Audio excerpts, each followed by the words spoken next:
siempre tempranito para ti. Marcando el rumbo. En estos momentos vamos a estar compartiendo contigo las principales noticias que han ocurrido en el país. Rafael Díaz. La tragedia parece que hizo que mucha gente pues se quedara en casa, ¿no? Y que se guardara como había como un toque de queda en la ciudad. Era como una cosa... Un sentimiento como de tristeza. No, y de que no luto, quería la gente celebrar y hacer sí, bulla y hacer cosas, sí, porque en realidad definitivamente. literalmente estábamos de luto. Así es. Y así, nunca mejor dicho, con esa tragedia. Pero de verdad que las noticias ya nos abrazan después de una Semana Santa que sigue teniendo pues fallecidos y gente en la calle haciendo cosas, muchos jóvenes que intoxicados por alcohol. Pero bueno, en eso las noticias ahora vamos a comenzar La primera que vamos a tocar es que el COE reportó 23 fallecidos durante la Semana Santa. En las últimas 24 horas, 8 personas fallecieron producto de accidentes de tránsito, lo que eleva la cifra de decesos durante el asueto de Semana Santa a 23, siendo 2 de estos por asfixia por inmersión. Según los datos recogidos por el Centro de Operaciones de Emergencia COE en el operativo Conciencia por la Vida Semana Santa 2025, hasta las 6 de la mañana de ayer se registraron unos 75 accidentes de tránsito, resultando 93 personas afectadas. Asimismo, el director del COE, Juan Manuel Méndez, indicó que los siniestros viales registrados, 64 involucraron motocicletas, 5 vehículos livianos, 2 jipetas, una camioneta, un autobús y 2 peatones. De ellos, 34 ocurrieron en autopistas y carreteras y 41 en el casco urbano, mientras que los fallecidos, 3 sucedieron dentro del dispositivo de seguridad y 5 fuera de este. Puntualizó que en 24 horas se reportaron 182 intoxicaciones alcohólicas, de las que 5 fueron menores, mientras que hubo 78 por alimentos. El operativo culminó a las 6 de la tarde con el tradicional carreteo de quienes retornan hacia Santo Domingo desde las regiones norte, este, sur, tras las vacaciones por la Semana Mayor.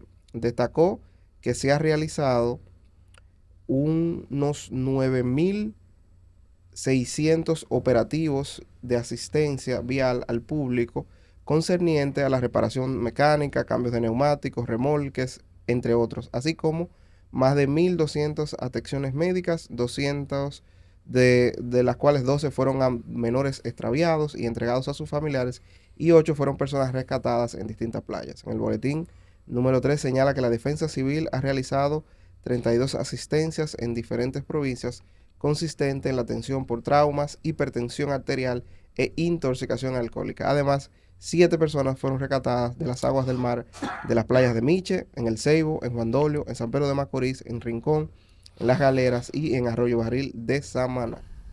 Así un poco el panorama de esta Semana Santa. Así es, y seguimos con las noticias. La Procuraduría investiga traspaso de bienes de Antonio Espaillat. Sí, así dice en Santo Domingo, la Procuraduría General de la República habría iniciado una investigación tras recibir información de que el empresario Antonio Espaillat intentaba transferir bienes a su nombre, presuntamente para evadir responsabilidades con las víctimas del colapso de la discoteca de YPC. Según fuentes del Ministerio Público, la Dirección de Persecución, bajo la coordinación de Wilson Gómez, activó medidas cautelares contra Inversiones EIL SRL del YPC Club, además de revisar otras propiedades vinculadas a Espaillat. Estas acciones forman parte de la investigación abierta tras el derrumbe del techo de la emblemática discoteca, ocurrido el pasado 8 de abril, que dejó 232 fallecidos y más de 180 heridos, entre ellos el merenguero Ruby Pérez, quien murió en el lugar. Para proteger los derechos de las víctimas y asegurar futuras indemnizaciones, el Ministerio Público presentó formalmente oposiciones a cualquier traspaso de bienes en proceso. Asimismo, ordenó una una auditoría exhaustiva de los registros corporativos de las empresas de Espaillat, las licencias de funcionamiento, las pólizas de seguro, las condiciones estructurales del local y el cumplimiento de las normativas vigentes, aunque el empresario ha manifestado su plena disposición a colaborar y ha asegurado sus empresas facilitarán toda la documentación requerida a la PGR, mantiene un escrutinio riguroso la Procuraduría a cada paso de este procedimiento.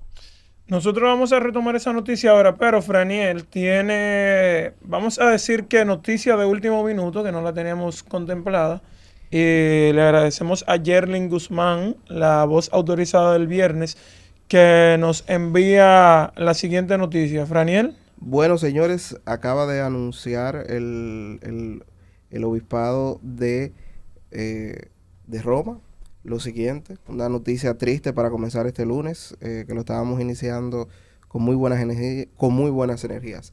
Ha muerto el Papa Francisco.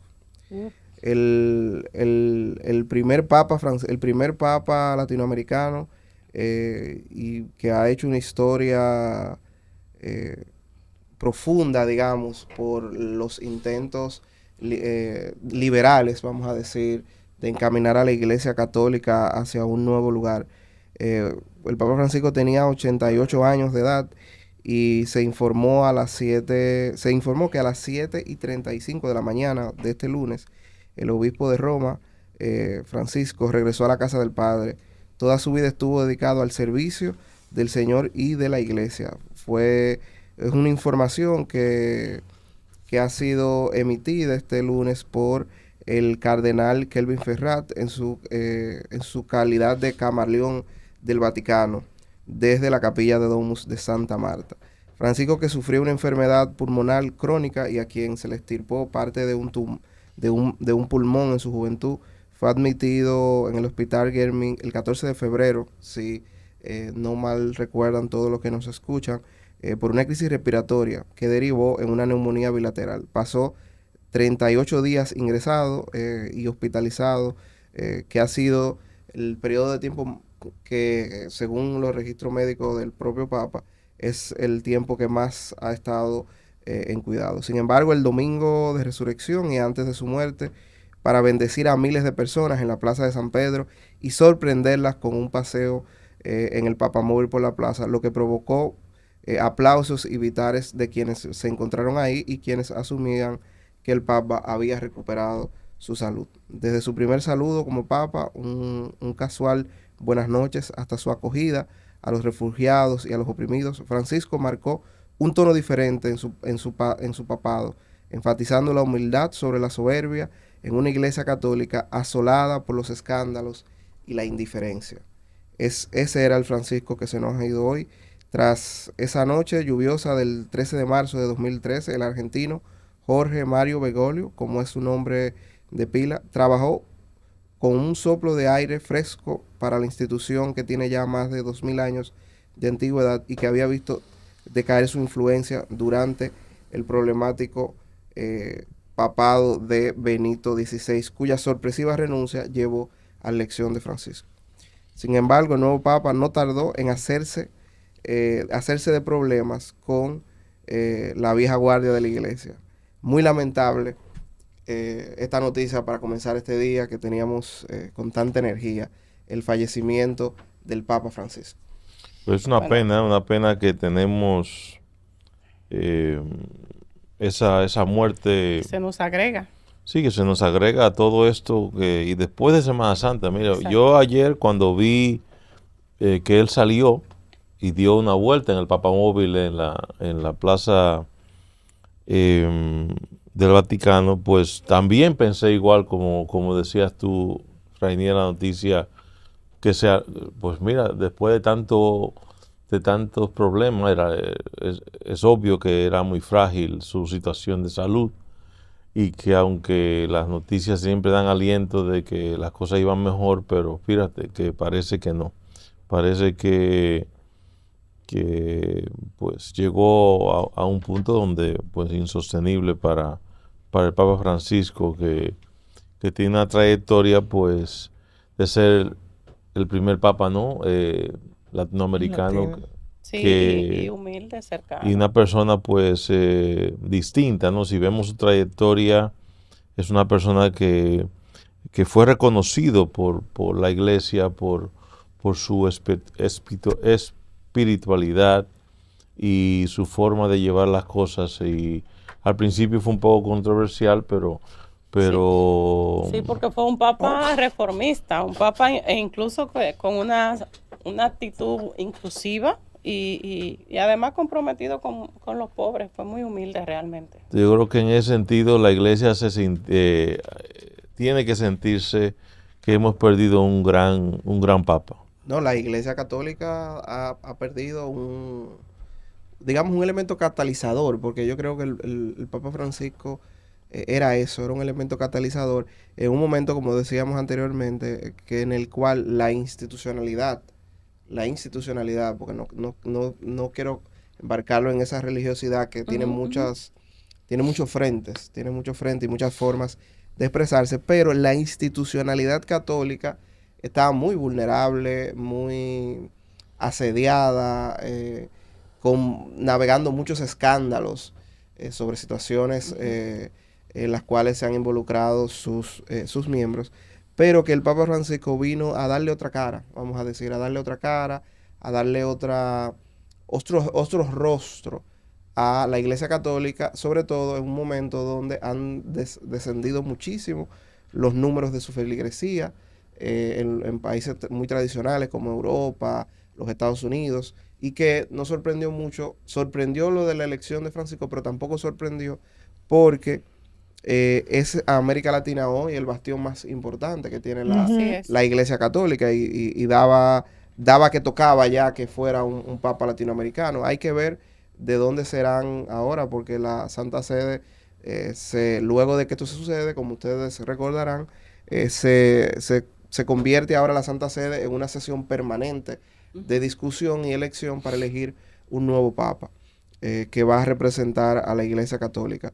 Pero yo quisiera quedarme, porque me pongo ahora a recordar al Papa Francisco en este momento que nos choca con mucha fuerza esta noticia que acabamos de conocer, y es que hay muchas formas de vivir la religiosidad y la conexión con Dios. Así es. Yo creo que si el Papa Francisco tiene una lección o pudiera dejar una lección a todas las personas que lo conocimos y que vivimos la fe católica de una manera distinta a través de su práctica y de sus palabras, y es que se puede vivir una religiosidad de una manera distinta, sobre todo una religiosidad más cercana a la gente, más humana, con más empatía, que piense más en los otros y en las otras que en solo en las instituciones o en las cosas grises, sino que piense mucho en la gente. Y creo que esa es la lección más importante que nos deja el Papa Francisco. Bueno, De hecho, perdóname, una de las frases emblemáticas de él era cuando él dice, la verdadera fuerza del cristiano es el amor humilde. Y aunque seguimos pues chocados con la noticia que nos ha dado de que el Papa ha muerto, pues seguimos con este lunes 21 entra en vigencia el nuevo protocolo hospitalario para pacientes extranjeros. Así es. Ahora vamos a explicarle un poquito qué es el nuevo protocolo hospitalario. Miren, en una medida implementada por el gobierno dominicano que regula la atención médica a pacientes extranjeros en hospitales públicos a partir de hoy. Los extranjeros que acudan a centros de salud de la red pública deben presentar documentación que acredite su estatus legal en el país para poder recibir atención médica no urgente. Lo cual quiere decir que si usted llega a emergencia, a usted lo van a atender. Entonces, ¿cómo se implementará? Requisito obligatorio para recibir atención médica excepto en emergencia. Documento de identificación, o sea, un pasaporte, cédula u otro documento oficial. Carta de trabajo que certifique su presencia legal en el país y prueba de domicilio o residencia en República Dominicana. Como había dicho, casos de emergencia, el paciente será atendido y estabilizado, pero luego reportado a migración para proceder a su posible reparo, o sea, llevárselo de nuevo a su país. Entonces, la presencia de agentes migratorios, habrá un agente de la Dirección General de Migración asignado en cada hospital público para asegurar el cumplimiento del protocolo. Tenemos tarifas especiales donde se establecerán tarifas diferenciadas para servicios médicos ofrecidos a extranjeros e incluso a aquellos compara servicios médicos ofrecidos a extranjeros e incluso aquellos con estatus legal. Y según dicen por acá, que esto ayudará a este medio, a la República, implementar este método va a ayudar a la República Dominicana con el control de recursos del sistema de salud pública. Hay otros puntos también ahí a tocar, pero ya usted sabe, si usted es extranjero y se encuentra en República Dominicana, lleve sus documentos para ser atendido y no pase un mal rato. No sé, David. No sé. No, lo que sí es que está claro allí es que no se está diciendo que se le va a negar No. la atenciones de salud. No es eso lo que se está diciendo, sino que usted debe presentar documentos oficiales que lo identifiquen y que acrediten su estatus migratorio legal en República Dominicana. Si va con una emergencia, vaya con sus documentos. Y no, ellos lo van a atender porque exacto. los médicos tienen algo que se llama el juramento hipocrático, que de hecho sé que cuando se estuvo moviendo todo esto de implementarlo, ellos dijeron, nosotros estamos para salvar vidas, nosotros no somos migración. Entonces, si usted sabe que usted está al día, vaya, y si no está al día, vaya también, pero usted sabe que se va a tener a las consecuencias de lo que se va a implementar por ahí. Nosotros seguimos por acá con las noticias. Contratación por día, opción por alza en servicio doméstico. Aunque la Asociación de Amas de Casa apoya el pago de 13,000 pesos a las trabajadoras del hogar aprobando por el gobierno, no todas las familias están en la capacidad de asumir ese gasto y han optado por contratar ese servicio por día. Ana Bertilia Cabrera, presidenta de la Asociación de Amas de Casa, indicó que este aumento responde al contexto del alto costo de la vida, incluyendo el alza de los servicios básicos. Este aumento de un 30% aplica únicamente al salario mínimo de 10,000. Las trabajadoras domésticas que ya ganan más no recibirán aumento, ya que los sueldos superiores no están estipulados por el Comité de Salarios. Esos casos se manejan por acuerdos privados entre las partes, puntualizó Cabrera.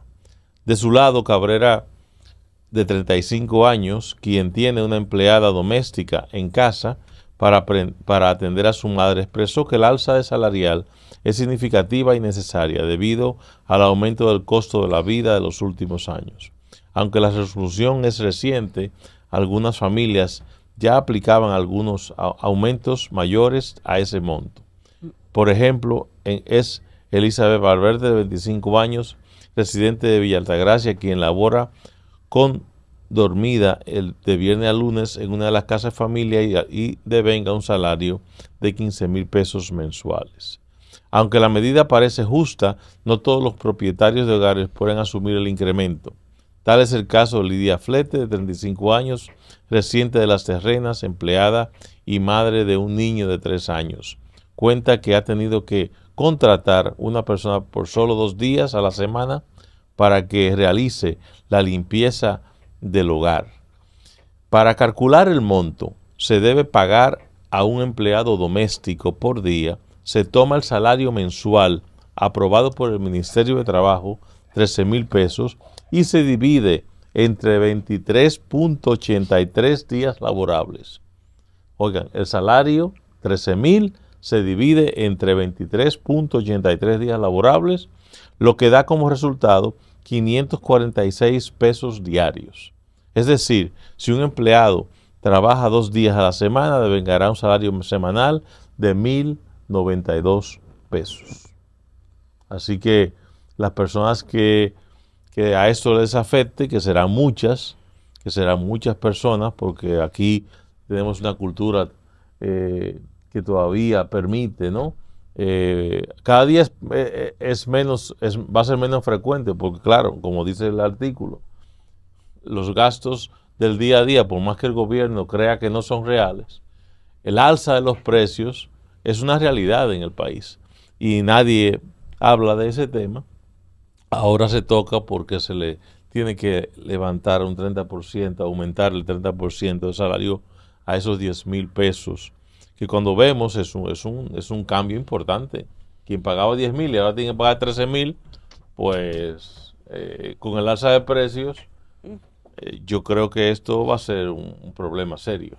Así es. En el orden de las noticias y hablando a propósito del fallecimiento del Papa Francisco, en su sermón de las 7 palabras, que es un espacio que tenemos acostumbrado ya a la Iglesia Católica Dominicana de cara a la Semana Mayor, la Iglesia Católica denuncia males que afectan a la sociedad dominicana. Apuntó que la salud pública no es un derecho de ricos, sino de todos los dominicanos y residentes legales en el país. Con el sermón de las 7 palabras, la Iglesia Católica realizó fuertes críticas a los que consideró problemáticas que están afectando a la sociedad dominicana, como la minería, el sistema de salud, la inseguridad, los accidentes de tránsito, los feminicidios, entre otros. En la primera palabra, el Señor perdona a los que no saben lo que hacen. El cura párroco Roberto Ramírez de la parroquia San Roque González de Santo Domingo Norte arremetió contra la actividad minera, pidiendo que ésta sea regulada y sea transparente los proyectos económicos que tienen que ver con el medio ambiente. Ramírez expuso que se habla mucho de minería responsable, pero lejos de frenar el daño, buscan expandirlo y saben muy bien lo que hacen. En definitiva, se usa un libreto falso de responsabilidad y de vida sostenible. Destacó que el país es necesario transparentar los procesos económicos que impactan al medio ambiente de manera que se devuelva la confianza en dichos procesos. La gente no confía en los procesos medioambientales, especialmente en lo que está involucrada la minería y los recursos naturales. Refiriéndose el cura y reclamó que el Estado debe sentarse con las comunidades antes de que lleguen las empresas a buscar salidas no conflictivas con los comunitarios. El cura criticó que el gobierno confunda sus obligaciones con la defensa a las empresas de explotación minera, indicando que en los conflictos medioambientales presentados con los mineros, el problema es cuando no se sabe quién es el gobierno y quién es la empresa. Además, la minería, el párroco mencionó que desde el descubrimiento de la isla se han llevado políticas de desarrollo económico que han impactado el medio ambiente, como la economía azucarera basada en la mano de obra barata y legal. La economía azucarera basada en la mano de obra barata y legal ha creado otros problemas ambientales, demográficos, migratorios, donde hoy en día tampoco se culpa a los que realmente son responsables de dicho problema. Durante la reflexión de la segunda palabra, hoy estará conmigo en el paraíso del Evangelio de Lucas el padre de la parroquia Nuestra Señora de Fátima, Nicolás Cuello Hernández, criticó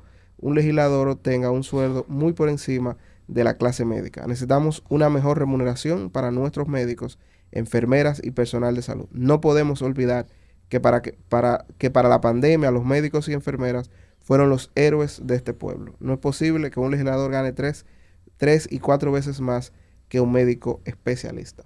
Por ahí, señores, fueron las palabras de la Iglesia Católica en esta Semana Santa a través de el sermón de las 7 palabras. Creo que es importante su lectura y su reflexión.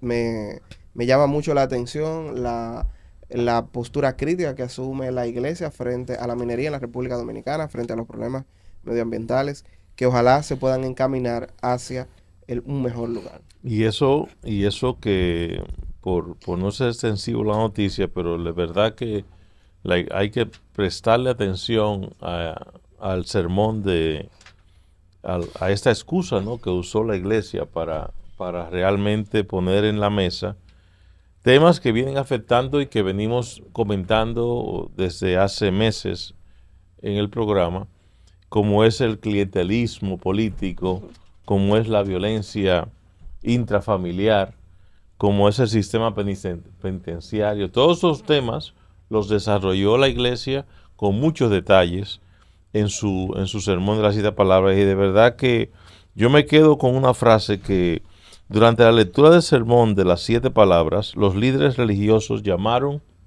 a los medios, escuelas, iglesias y autoridades a trabajar juntos para salvar vidas, resguardar hogares y prevenir más tragedias. Obviamente tratan de encontrarle, ¿no?, el sentido del por qué estamos cambiando, ¿no?, en este mundo.